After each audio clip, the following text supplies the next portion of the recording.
growing up as a child, you know, can't say I had to. My dad worked all my life. He's still working to this day. Took care of us the best he could.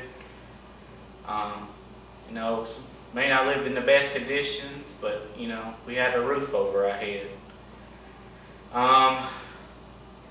You know, after that, grew up going through life, and at the age of 5, my parents got divorced.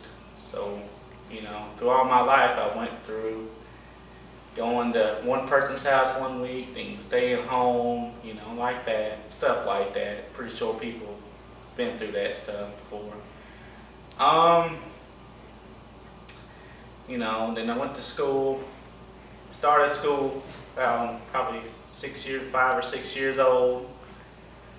Then in about the 3rd grade, they counted, I did a test and they said I was special education needed. You know, through 3rd grade up till I graduated high school, I was in special ed. You know, said I was on if I remember correctly, a 3rd grade reading level. You know, they told me I wouldn't amount to nothing. I wouldn't, you know, go to college. I couldn't go to college. I couldn't do nothing. You know, and that just kind of, you know, made me mad, you know, and asking God, why would you make me like this, you know? But, you know, me and God, we talked it out, you know, I prayed about it and we talked it out. And one day, I was at a youth camp and he told me, he said, don't worry about it. Where you want to go, I'll help you go. And, you know, going back a little farther than that, though, to my childhood, you know, at the age of 10, I lost one of my best friends. She got kidnapped, and that hurt me a lot when that happened. And you know, and then I was asking God, I said, why would you take her, God? And you know, for a while there, I was questioning God. And then one day he told me, he said, she's in heaven right now where she belongs. You know, and stuff like that. And at the age of, I want to say 13 or 14, it was the day before Thanksgiving. I was in the bed, and a guy I grew up with around my whole life, the police report said he was on crack. He was on crackhead mode, whatever. But he came in with a flathead screwdriver and just started stabbing me. And you know, I got scars from this day about it.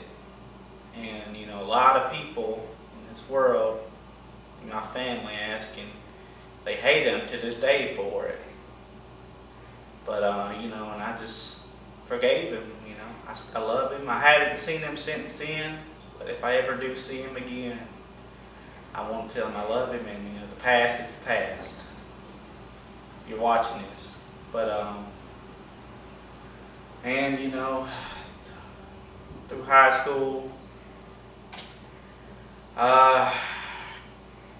can't say I wasn't a bad kid in high school. You know, never got any trouble, except a few times. That wasn't nothing major. I never was in the party scene.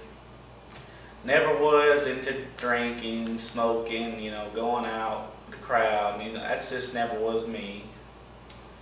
I enjoyed just being me, and that's what I was in high school. And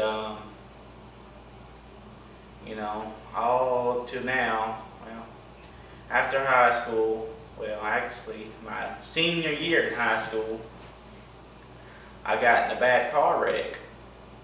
And I was going too fast on a curve on a wet road one night, and the car skidded off the road and ran straight to a tree. And you know, I broke my right pelvic and tore ligaments in my left wrist. I got a big scar on my head for it. You know, still to today, you know, suffering from the injuries, but you know, I try not to complain about that too much. Then after high school, you know,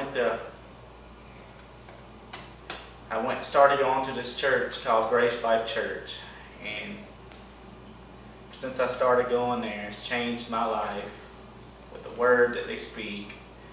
You know, whatever you believe is what you believe, but you know, the grace message is what I'm into.